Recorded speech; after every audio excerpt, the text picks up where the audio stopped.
Good evening, everyone. On behalf of the team Calcutta Comparatists 1919, I take this privilege to warmly welcome you to the 10th session of a webinar series. Calcutta Comparatists 1919 is an independent forum for research scholars of humanities and social sciences.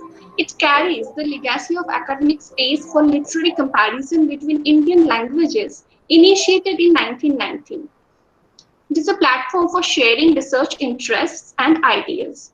We are organizing online lectures on various interdisciplinary topics to be delivered by academicians and distinguished research scholars of different fields. Thank you for joining us today. Now, I would like to request our host, Ms. Aratrika Ganguly, to take over the mic. Aratrika, over to Thank you, you. Jemima. Good evening, everyone. I welcome SK Sagir Ali today. Sir, it's a great pleasure to have you with us today. He is an assistant professor of English of Midnapore College. He is also a guest lecturer at the Department of English with the Sagir University of the evening section.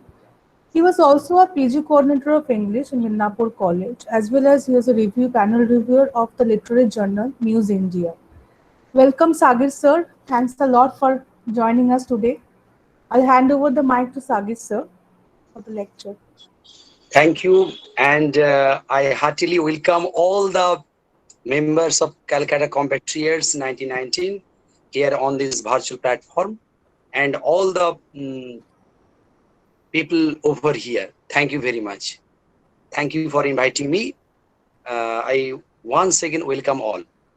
So I have been asked to say on the 9/11 economics and fiction. So we all know that 9/11 is a watershed moment, event, not moment, event. So, but whenever we call 9/11, suddenly it is associated, 9/11 is highly associated with violence. So we have to see from the very beginning in terms of violence and how violence is associated with the world, I mean global world. See, so if I go through this texture from the philosophical perspective, I mean the philosophical ideas of Jürgen Habermas, then we'll understand something. I will try to invoke Jürgen Habermas and Jacques Derrida first of all. Then I will go into the economical perspective of 9/11 and fiction. Okay, then it will be easy to understand all the things. See, so violence is a kind of you can call it, as Jürgen Habermas has said, distorted communication. Okay, so according to Jürgen Habermas' argument, if global terrorism doesn't have a realistic political goal, it can be categorized as regular criminal activity, unlawful violence. So now the automatic question, the question that arises, what is violence? Why does violence occur? Is there a way to stop it? So Habermas admits the violence exists in any society. Okay, so the reason why Habermas thinks violence does not explode in democratic societies stems from his own theory of communication. Okay, so his theory of communication is a bit, you have to understand, you have to think over this. See, so in our everyday life, that says Habermas, is structured by the communicative practices that allow us to understand each other. Just by the act of speaking, we implicitly agree on a set of grammatical rules that we all use truthfully for the sake of communication and not manipulation. So Habermas says, point is that in the that we implicitly agree on the rules of culture, society, and community within which we function. So these rules are what he defines as a solid base of common background convictions, self-evident cultural truths, and reciprocal expectations. So the common background that grants us a possibility of putting ourselves in others' shoes, which Habermas articulates as symmetrical conditions of mutual perspective taking. But if the mutual perspective taking for some reason cannot occur, speaker and listener become estranged from each other and indifferent to the redemption of their claims. Clear? So this is the very beginning of a distortion in communication, a misunderstanding or a deception. Clear? Of which terrorism is the most extreme version. So here, one of the central arguments that emerged from the dialogue that Jürgen Habermas was taking with Bardori in the book called Philosophy in the Time of Terror. So that is precisely that terrorism is a communicative pathology. It's a kind of communicative pathology that feeds its own destructive input. So here he speaks about the spiral of violence that begins as a spiral of distorted communication and leads to the spiral of uncontrolled reciprocal mistrust. Clear? To break down the communication. So in Western liberal democracy, now the question is the question of the Western liberal democracy. So 9/11 is highly associated with Western liberal democracy. So Western liberal democracy, there are established channels to ease the communicative breakdowns. Okay. So at the individual level, the psychotherapy helps recover one's internal moments of silence. In the intersubjective public arena, legal should settle conflicts between individuals who have exhausted all avenues of discussion. So globalization, here the matter of globalization is important. Globalization seems to inject fuel into the spiraling movement of communicative violence. By intensifying communication, globalization puts on stage distributive injustice, starkly dividing the world into winners, beneficiaries, and losers. So the mutual perspective taking becomes harder and harder in the face of such challenges. So the burden of responsibility clearly falls on the shoulders of the strange nations. This is why Habermas calls on liberal Western democracies to rebuild channels of communication for unbounded capitalism and the rigid stratification of world society that are at the root of collapse of dialogue. Yeah. So here he very much speaks about the collapse of the root of the collapse of dialogue. Yeah.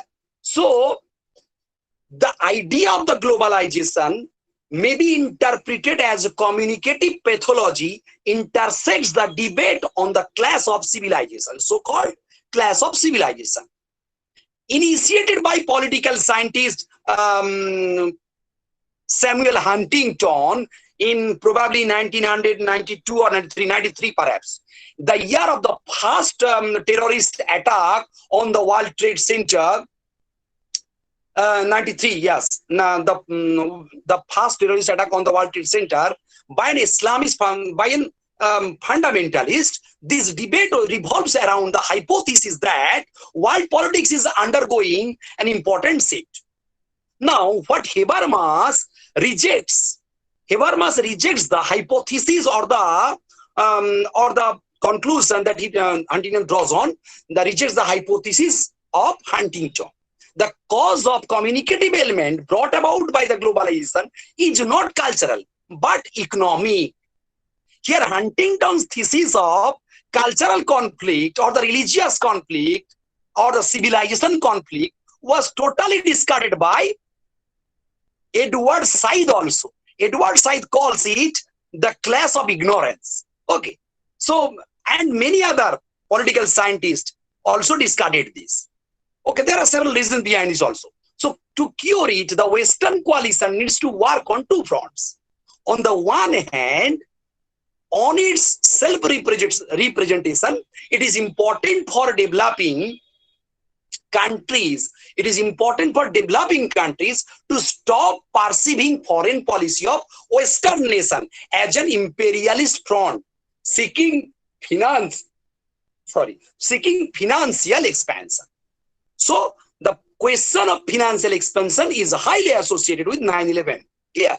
So on the other hand, what these democracies have to do is not reducible to a marketing strategy. For it is a fact that Western consumerism explodes like a landmine in the midst of most disadvantaged layers of the world populations. This consumerist blast, however much suggests, you can call it the spiritual reaction, in the words of Habermas, which too many people see as the only alternative to silence and resignation. Yeah. So Habermas speaks about the silence and resignation and the pathology of communication in terms of the economy or the capitalist expansion and pathological communication. Yeah. So now I'll tell you. What Jacques Derrida has said about this 9/11 acts, or the in terms of crisis and the expansionism. See, in Derrida's reading, 9/11 is the symptom of an autoimmune crisis occurring within the system that should have predicted it. So autoimmune conditions consist in the spontaneous suicide of the very defensive mechanism supposed to protect the organism from external aggression. Yeah. Now see, so this is a kind of mechanism by which Derrida notates a living organism works to destroy its quote unquote its own protection, to immune itself against its own immunity. Destroy its own immunity in buying the immunity. Yeah. So Derrida counted 3 pages in the autoimmune crisis, of which 9/11 is a symptom. The first page is the Cold War, a war that was fought in the head more than on the ground. So if we look at the 9/11 from the standpoint of its continuity with the Cold War, it is easy to see that the hijackers who turned against the United States had been trained by the United States during the era of Soviet invasion of Afghanistan. So American weapon and intelligentsia have made an essential contribution in the Islamic Afghan fighters since the early 1980s. Some of whom became the Taliban political elite that ruled Afghanistan under perhaps the most extreme implementation of Sharia ever advanced. Clear? So here, Jacques Derrida, what he psychologically foregrounds is the temporality of trauma, clear, as well as the autoimmune crisis he speaks about. And the second point is the psychological trauma. So Derrida claims that since the threat haunts the future, in a sense, it is still to come. This pointing to the temporality of trauma is a direct follow-up to his discussion of the significance of choice of 9/11 as a name for attacks. And what he says here in the second phase of autoimmunity that displays another important feature. So by monumentalizing the terrorist attack, by monumentalizing the terrorist attacks of the 9/11, the date 9/11 also declares that they are over. And in doing so, it denies the precisely futurity of the threat. And the third and the last page, as Derrida speaks of on the autoimmune crisis, that he speaks, the vicious circle of repression.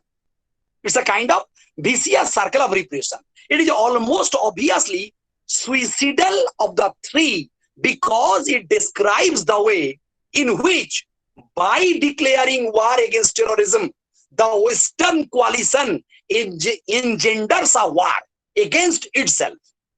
Yeah. So one function of the concept of autoimmunity is to act as a third term between classical opposition of friend and foe. So here Derrida speaks about the autoimmune system. that that very beautifully depicts the 9/11 and the expansionism as well as the idea of Jurgen Habermas. Now I will tell you, see, whenever we speaks about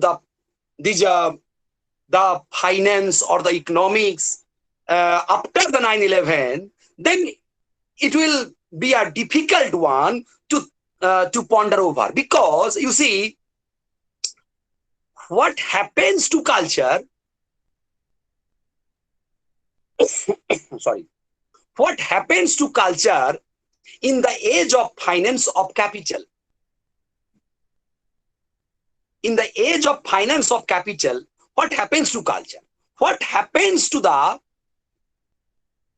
fictions we create in an era when money, harnessed by a range of new, sophisticated, and increasingly abstruse financial instruments, that begets money on a scale that Karl Marx could scarcely have imagined.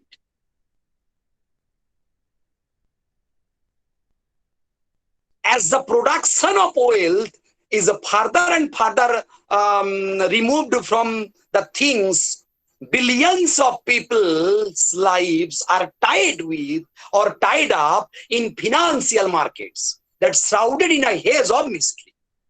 Now see, if I take this finance into the lives of being, then we can say also several things.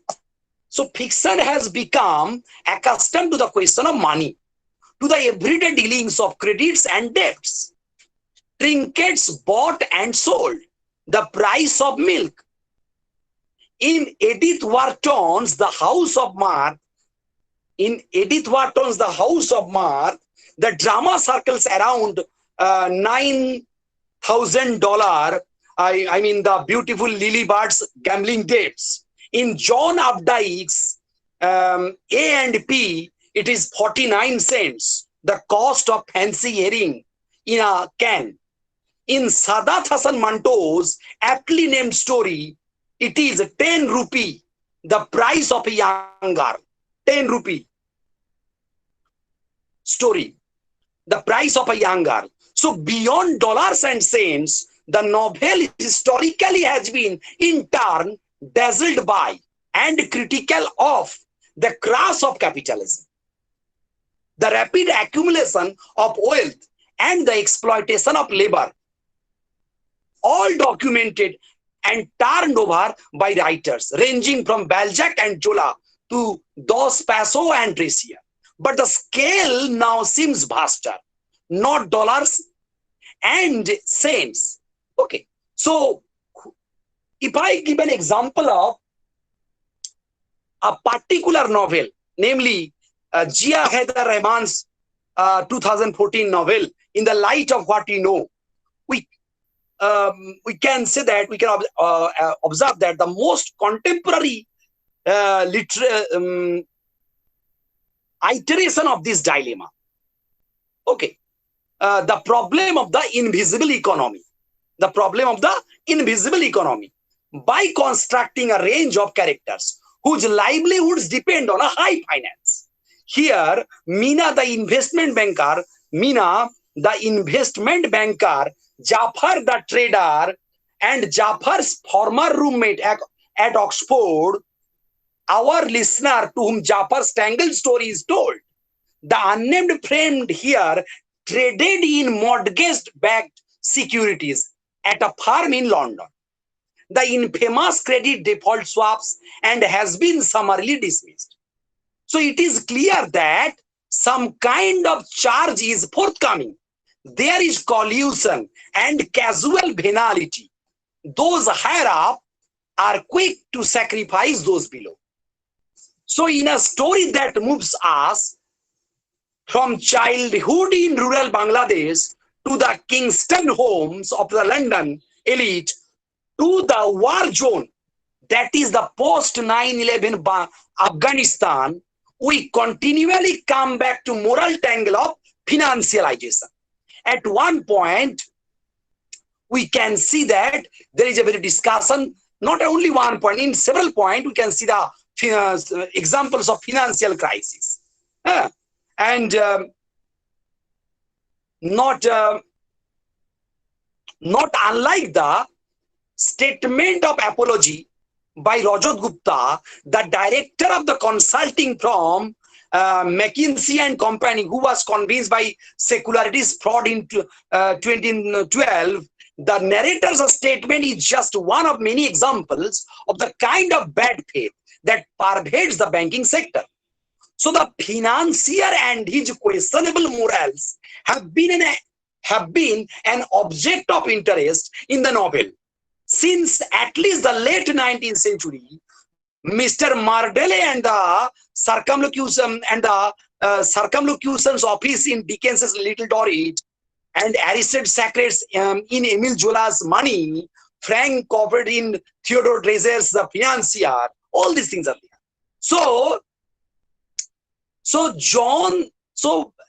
You can call in today's fiction, the shifts from the register of the megalomaniacal to that of mundane. No one is deluded by the rhetoric of meritocracy. Okay, and the stockbroker need not to be insane. So the crash is the subject of dinner parties and the discussion over drinks. I mean, what of bankers pay? The object of bewilderment, cynicism, all these things are there. So by illegal betting operation and pondering the tragedy that is his life after 9/11. So by trade, Hans, who has begun his career at Shell Oil, is an analyst at Deutsche Bank, the global financial service company. At Deutsche Bank, he focuses on large cap oil and gas stocks and is considered a seer, a prophet in his industry. Okay, so Rahman's response to the state of affairs is to immerse the reader into banker's universe, not into the mind of one trader and his abject psychology. Okay, so here Rahman, you can call some of these long digressions and related to footnotes. He also used several footnotes that could well have come from John Lancaster's guide, How to Speak Money, released just a few months after Rahman's novel in 2014. Okay, so Rahman's novel traffics avidly the currency. In one sense, this is nothing new.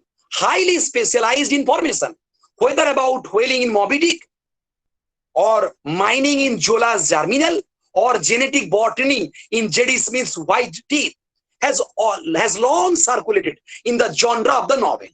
So the contemporary novel in particular is data-driven. Remember this. This particular contemporary novel, along with others, is particularly data-driven, and it incorporates the specific language of selling or linguistic or immunology. So what distinguishes a novel, like in the light of what we know from a textbook, is the way it translates the language of finance, sound markets, allocation of resources, security into a larger world. Clear? So in the light of what we know, we also find the story of how 1971 transformed West Pakistan and East Pakistan into Pakistan and Bangladesh.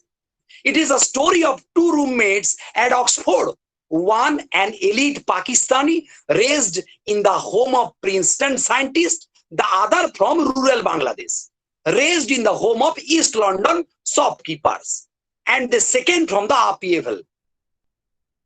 And most importantly, it is a story of the heavy American footprint in Afghanistan. The crass opportunism of development and reconstruction, quote unquote, development and reconstruction, as used by Rahman in his novel.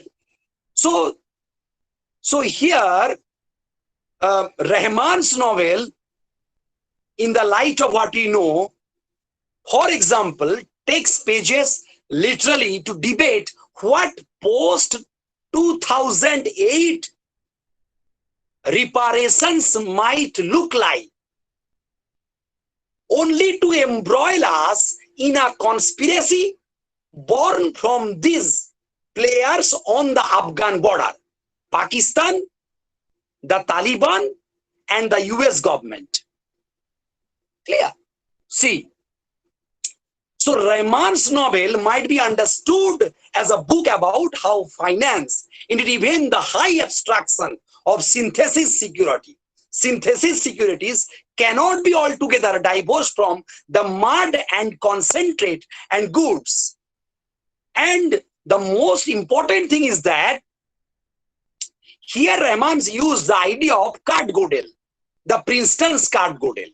A fixation of Rahman's appeared to be light years from the brick and mortar homes upon which they rest. So several things are there. Another novel is there, Netherlands, where you find the monopoly of finance capitalism to imperialism. Here, so see, here in the so-called portrayal of trailing of money and all these things, Rahman also portrayed this in terms of the liberalism, or you can call it economic liberalism. So before going to that, I would like to touch on the some concept on, or the few lines on the economic liberalism. Okay, see,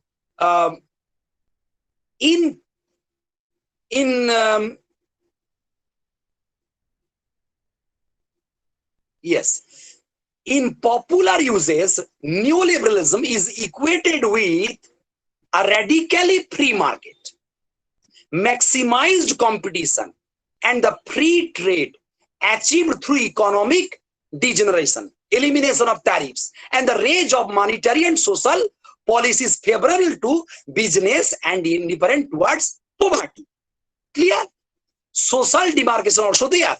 So neoliberalism is most often invoked in to the relation to the third world, referring either to NAFTA-like schemes that increases the vulnerability of the poor nations to the vicissitudes of globalization or the International Monetary Fund.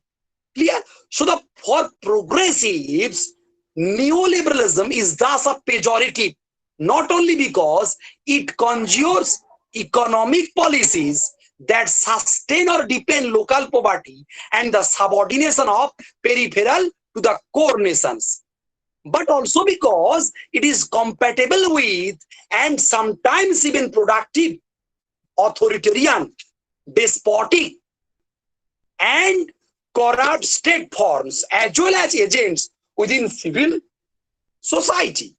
Clear?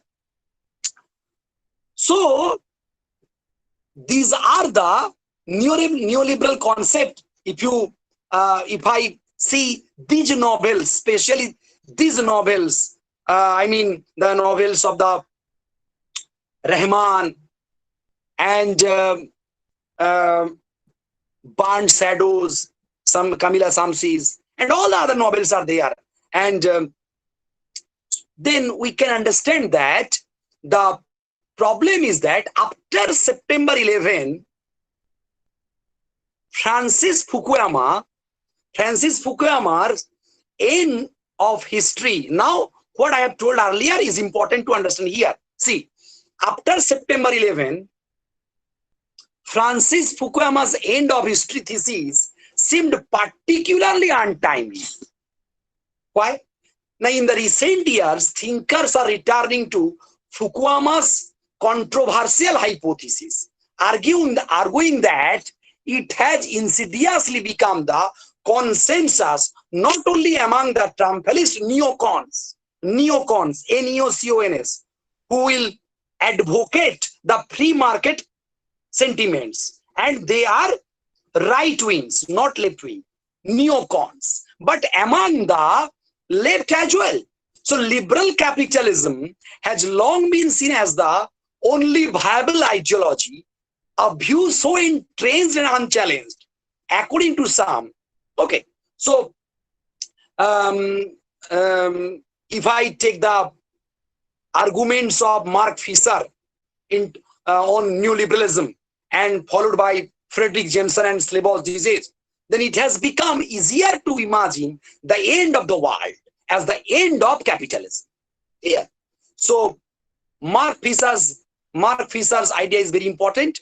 And according to the Wendy Brown, who spoke a volume on the neoliberal concept, according to Wendy Brown, September 11 has created a context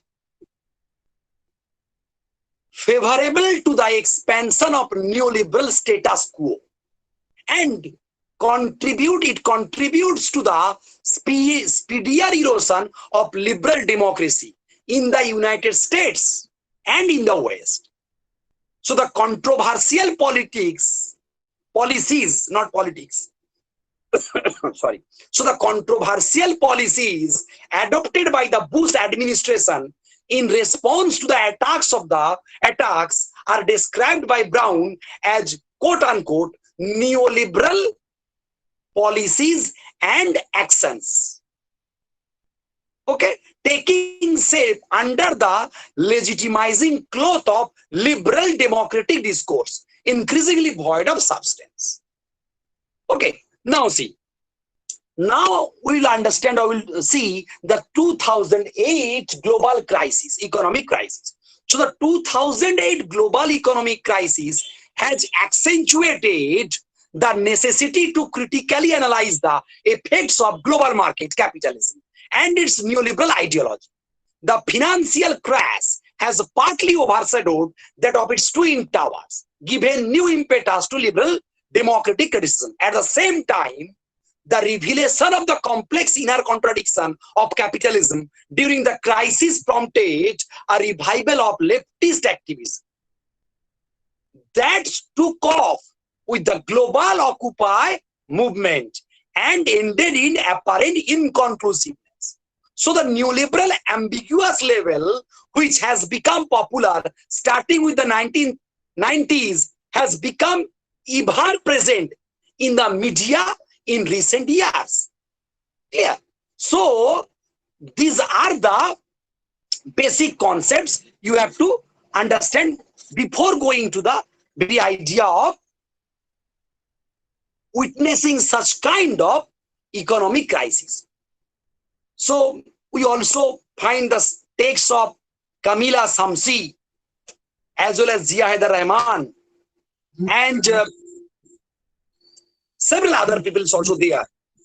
So while Samsi's text, Samsi try to amply use the eyewitnesses of long-term eyewitnesses in terms of economic crisis or the terror. Rahman's novel, I mean the 2014, in the light of what we know, dramatizes the limits of eyewitnessing. And the novel divests the human subject of its authority and import, suggesting the contemporary disaster in terms of economic crisis in Afghanistan as well as in the Eastern Sphere.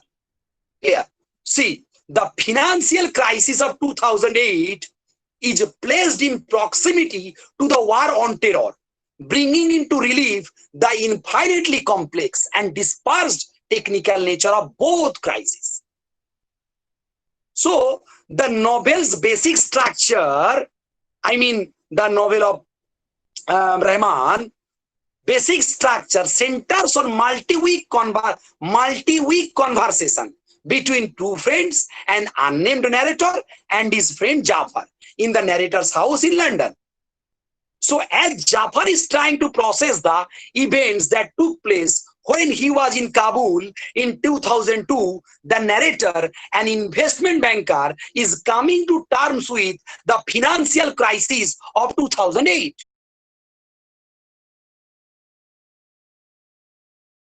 So what I was saying is that Jafar's career and personal life upon his return from Kabul, appeared to be in shambles. Similarly, the narrator's life is unsettled by the financial crisis.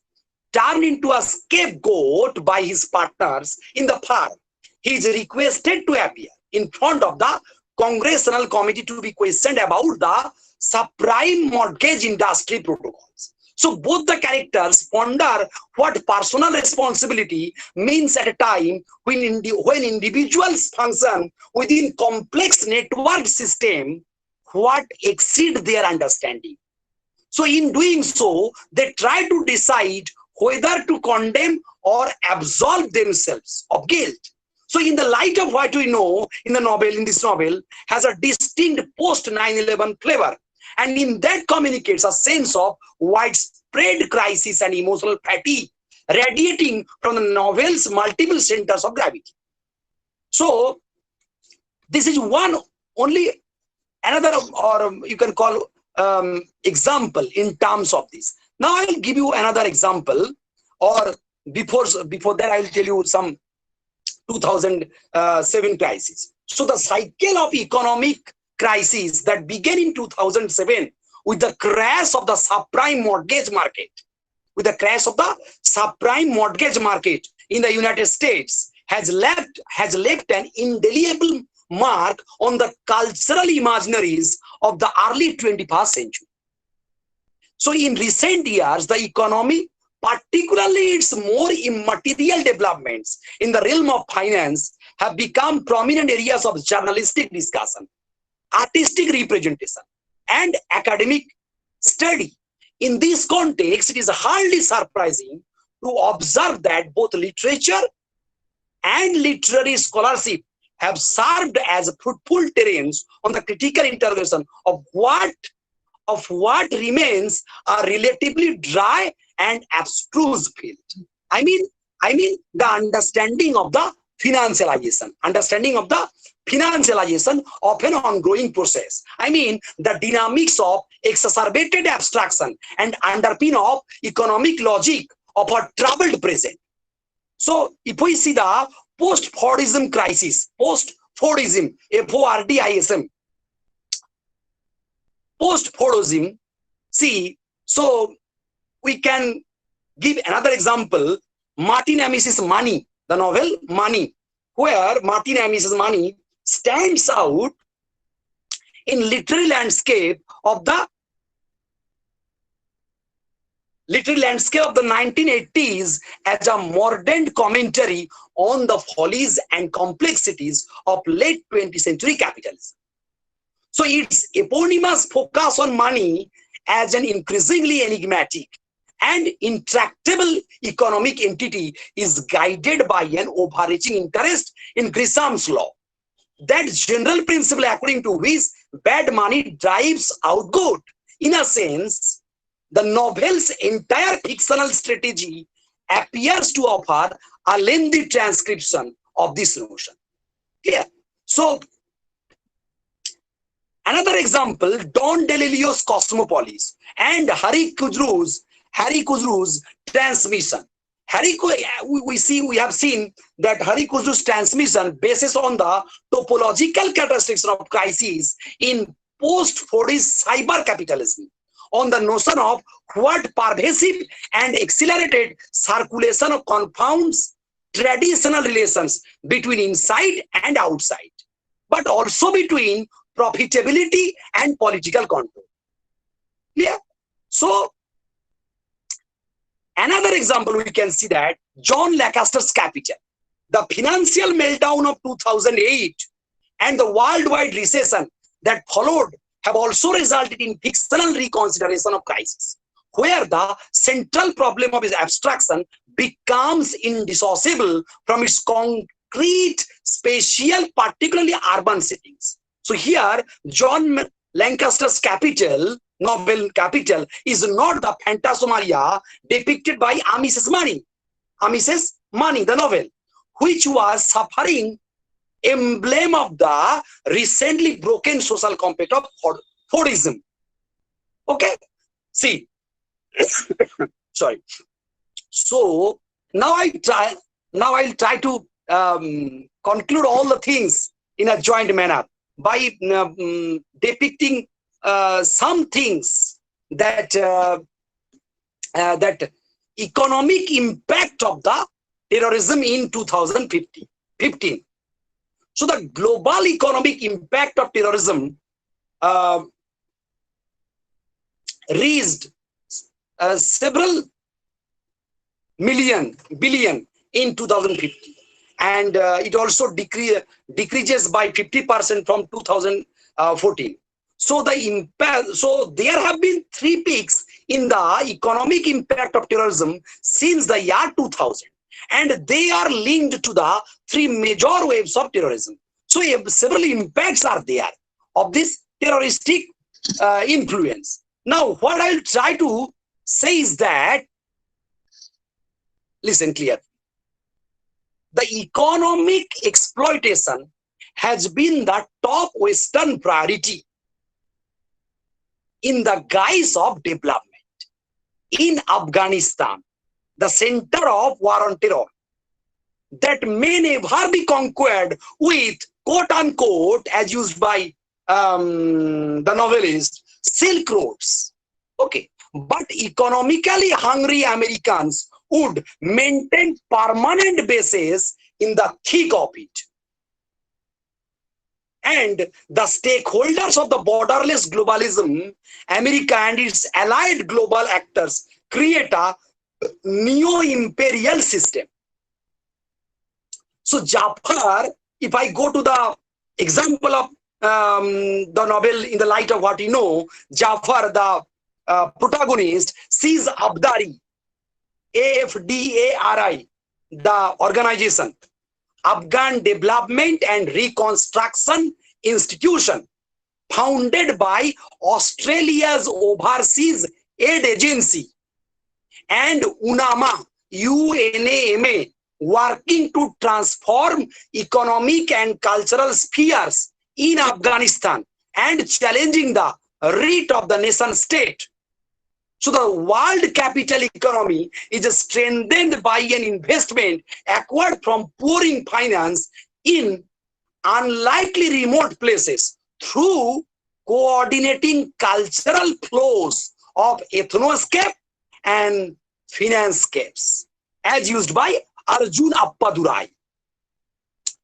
So the role of the world military, or the role of the world military order, is to develop a suitable environment for economic globalization that is managed through the organization called ISAF, ISAF, ISAF soldiers, deputed to serve the purpose, while technoscapes, that is the offices equipped with advanced technologies of transportation, satellites, phones, internets, facilitate the mechanization of global economic enterprise. And there is another organization, Abdari, in the novel, Afdari. AF means Afghanistan, and Dari is associated with DARI. Afdari and UNAMA challenge the autonomy of Afghanistan nation state. So these are the several examples are there. But I will say one or two things and I will conclude. See,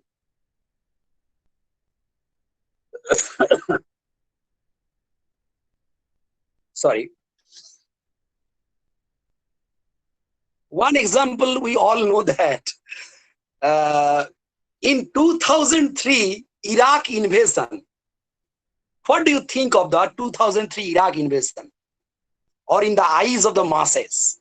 Okay, so here my point is that in order to legitimize the 2003 Iraq invasion in the eye of the masses or peoples, 9/11 was utilized by vested interests as a cover-up for the long-standing US ambition. Okay, see, and that is motivated by also oil politics, oil politics, to topple the Saddam Hussein's regime in Iraq. And in this moment, I don't know whether you have heard or not, British novelist Harold Pinter, in his speech of,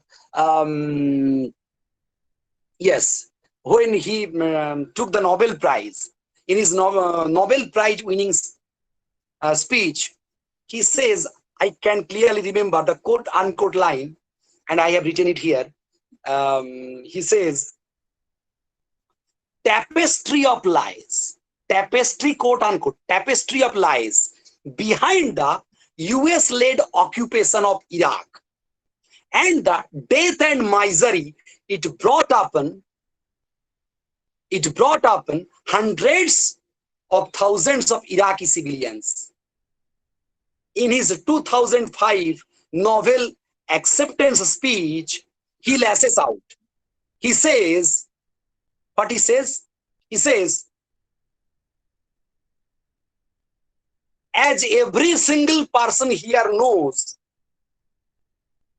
the justification for the invasion of Iraq was that Saddam Hussein possessed a highly dangerous body of weapons of mass destruction, some of which could be fired in 45 minutes, bringing about appalling devastation. We were assured that was true. We were assured that was true. It was not true. We were told that Iraq had a relationship with Al-Qaeda and shared responsibility for the atrocity in New York, September 11, 2001. We were assured, we were assured that this was true. This was not true. We were told that Iraq threatened the security of the world. We were assured it was true. It was not true. The truth is something entirely different. I'm quoting the whole paragraph or the passage as spoke by Harold Pinter. You can find it on YouTube also. The truth is something entirely different. The truth is to do with how the United States understands its role in the world and how it chooses to embody it. Okay? So, by giving the orders to invade Iraq in 2003 without any kind of evidence that it possessed weapons of mass destruction, Bush committed the supreme international crime, quote unquote, as uttered by Chomsky, in the words of Chomsky. Supreme international crime, differing only from other war crimes. Okay. So the Iraq War of 2003 that stretched from almost a decade was a resounding debacle from every angle. Clear? So this is how the different attitudes of new imperialism and the imperial expansionism is there. And we all know that how Bush has declared the war on terror on Afghanistan, especially by saying that if you are not with us, then you are with the terrorists. So the polarizing sentimentality is also a matter of fact. Clear? So now we can understand that the global economy, I mean, after the tragic events of September 11, have affected the world economy in a large number of ways, directly or indirectly. The direct effects become immediately visible in the short run in terms of losses of life and business operating in the World Trade Center. The attacks inflicted material damage and the casualties, but several other damages also been there. Yeah. So the contagion effect of the slowdown in the US economy interrupted the global trade pattern due to the increased insurance and freight costs. So if we go through the uh, five most devastating financial crisis in the world, we can name um, the credit crisis of the 1772, and we also can say the Great Depression of the 1929, that ranges also to from to 39 or 40 also. And then we also can say the OPEC oil price shock in 1973. After that, we also can say mention the Asian crisis of 1997, as well as the crisis of financial crisis of 2007 and 8 that sparked the Great Recession, the most severe financial crisis, the Great Depression, and it wreaked havoc in financial markets around the world. Okay, so thank you very much for listening to me. And now I'll, uh, if you can ask me question, then you can. Thank you very much, Sheikh Sagir sir. Thanks a lot for this amazing lecture. And we can now move on to question and answer session. If our participants have any question, they can, or comments, they can write in the chat box. Or you may also unmute your mic and say something you want to say to sir. You can take forward this conversation. Sir, we already have a question in the chat box. Should we take it? Yeah, sure. Yeah. Shubhana Mondol is one of our founding members. She is asking that, she's saying, very enlightening lecture, sir. I would like to know about your take on the good Muslim, bad Muslim discourse, the things that are evident in films like My Name is Khan. Yeah. So you will get the discourse of good Muslim, bad Muslim in the book of Mamdani. Mamdani speaks about the good Muslim and bad Muslim. So here, the good Muslim, bad Muslim sociologically relies on the very interesting connection. I mean, the communication, as Hebarma speaks. Mamdani also relies on the fact of communication in terms of solving the matter. Otherwise, it would create a havoc and it will bear several disastrous legacy in the long run.